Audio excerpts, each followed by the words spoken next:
Donc on en revient toujours là. Donc 2, je ramasse le kilo 1, j'ai plus de temps avec mes gosses. 3, je ramasse 1 kilo en 4 minutes parce que je suis handicapé, donc mon secteur m'aide. Je suis payé 2,15 minutes par kilo et je reçois une aide ensuite par kilo car je n'ai pas la possibilité et la liberté d'en ramasser autant. C'est-à-dire que le temps que je passe en plus, bah on va me le rembourser, du coup je travaille moins à la fin. On va m'offrir des heures de travail parce que mes collègues sont pas des capitalistes.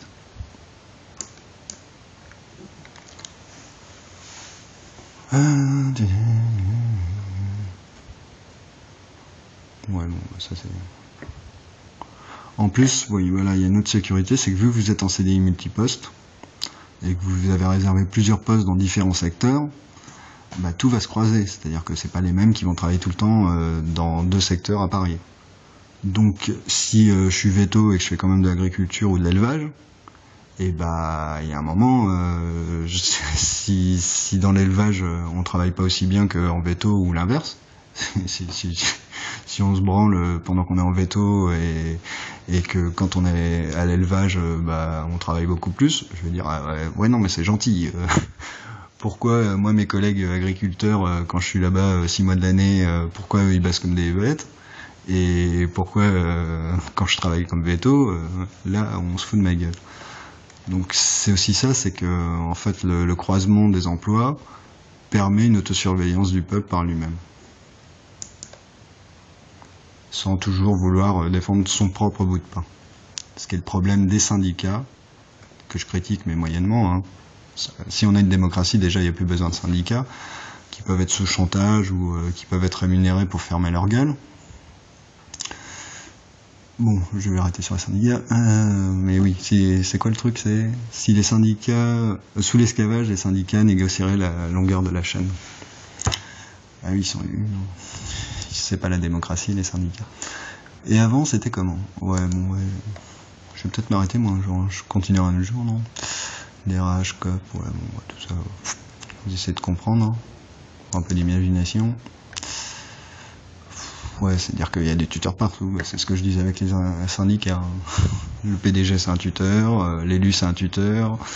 Le ministère, c'est un tuteur, mais qui est même pas élu. Les préfets, ils sont pas élus. Bon, voilà. Les produits, donc l'étude de marché, c'est ceux qui proposent en tant qu'auto-entrepreneur, puisqu'il n'y a plus que ça, mais en auto-entrepreneur dans une scope.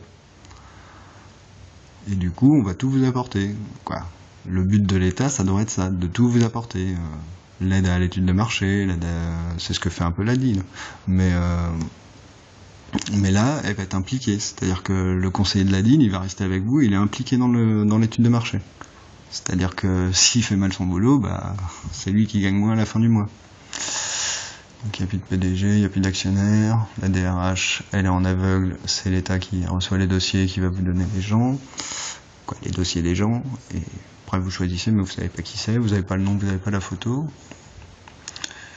Les banques et les lois, ouais, bon, enfin bref.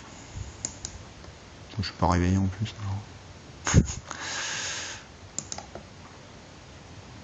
Allez. Et les profils vont toujours vers le haut. Enfin bref. Donc ça, c'est le schéma de la 5e République. République, choses publiques, les choses publiques. Il vous reste combien d'entreprises publiques? D'abord, vous avez réfléchi. Ouais, bon, bah, le pouvoir législatif, c'est le Parlement, c'est les tuteurs. Hein. Vous avez le droit de fermer votre gueule ou de manifester, ce qui fait chier tout le monde parce que vous êtes obligé de faire grève. Dans les transports, tout ça, ça fait bien chier tout le monde. Hein. Merci, l'absence de démocratie. Et puis après, quand il y a des débordements dans les manifs, faut pas venir se plaindre, hein. Il suffit de faire voter les gens. Donc l'Assemblée nationale et le Sénat, c'est le Parlement. Le gouvernement qui n'est pas élu, jamais, comme les préfets. Le président de la République qui est élu, mais qui a tout pouvoir. Après, quand certains parlent de monarchie républicaine, tout le monde peut comprendre. Hein. Je cite, ça y est, j'ai oublié son nom. Merde, comment ça va bien? Bon, tant pis. Donc il y a le Conseil constitutionnel. C'est pas, bon, je vais pas trop dire, voilà. Hein. Conseil d'État, bon, bref. Mais c'est pas vrai, il veut pas continuer. Allô? Ah. Donc là, je crois qu'on voit le pouvoir. Non, je sais plus ce que c'est. Tuteur. Parce que les Français sont sous tutorat, ils aiment bien ça. Oui, les chefs, il est bien. Ah, puis il est mieux que le chef. Hein. Il y a les chefs. Ah, puis t'as vu le chef de... Ah, ta gueule. Ah, t'as vu le chef des fonds de gauche, il va pas nous aider en tant que chef de socialiste. Hein. Les chefs de récré, c'est hyper important. Hein. Oui, ça me va, c'est nul. Mettez votre doigt à l'endroit précis indiquant le pouvoir décisionnel du peuple. Donc, le pouvoir financier, il est où? Le pouvoir de décision des investissements et de l'innovation. Alors, il n'y a pas banque sur le schéma. Le pouvoir médiatique. Le pouvoir... ouais, il y en a plein d'autres, il suffit de regarder les postes. J'ai pas tout en tête, j'ai pas révisé. Ah bah tiens, j'ai une anti-sèche. Pouvoir militaire, en principe c'est le pouvoir exécutif aussi, quand c'est le président de la République. Pouvoir d'investissement, donc c'est les banques. Le pouvoir monétaire, c'est les banques ou la Banque d'Europe, la Banque européenne. Et Lisbonne 72, article 1, 2, 3. Maintenant, dès qu'on fait un crédit public, faut forcément payer des intérêts, c'est ça qu'on rembourse au niveau de la dette, mais on n'a jamais commencé à rembourser la dette. Hein. Pour l'instant, ça accumule depuis 40 ans.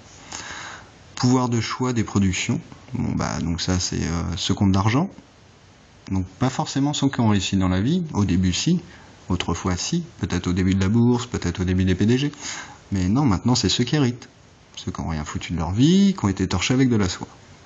Le pouvoir médiatique, bah malheureusement c'est un peu le pouvoir financier hein, quand on regarde la télé, mais bon, ça reste aussi le siècle. L'association du siècle, je vous laisse regarder sur Wikipédia. Le pouvoir législatif, donc c'est le Parlement, c'est vos tuteurs, que vous avez quand même le droit d'élire. Bon, c'est pas mal, c'est une dictature limitée, c'est gentil. Le pouvoir sur les décisions internationales, qui c'est qu'à voter pour savoir si on soutenait Israël, ou plutôt la Palestine, ou plutôt la démocratie dans les deux pays. Enfin, bref. Pays de merde. Excusez-moi, je peux pas m'empêcher de le dire. Donc ça c'est la fin sur Monique. Ça rit beaucoup. Bon, maintenant Monique, vous avez replacé sur l'image les cartons suivants. Représentant de l'ONU, représentant de l'OMC, membre du siècle, MEDEF, représentant du FMI, ambassadeur. Qui c'est qui est élu démocratiquement? Les préfets de police. Qui c'est qui est élu démocratiquement? Bon, c'est une petite dédicace. Oui. Bon, là c'est une blague sur fait de manifester, si ça débouchait sur une loi, ça se saurait. Donc en fait quand vous allez manifester, aller faire une promenade en forêt, c'est tout aussi utile, hein, démocratiquement. Bon, ça c'est une dédicace à Edika. Fluide glacial pour ceux qui ne connaissent pas. Voilà, là il y a le modèle urbain, ouais c'est bon. Je vais pas vous casser les pieds avec ça, c'est un modèle déposé, tout comme le modèle énergétique. Je vous laisse voir le diapo, j'en ai un peu marre, je vais juste faire les photos.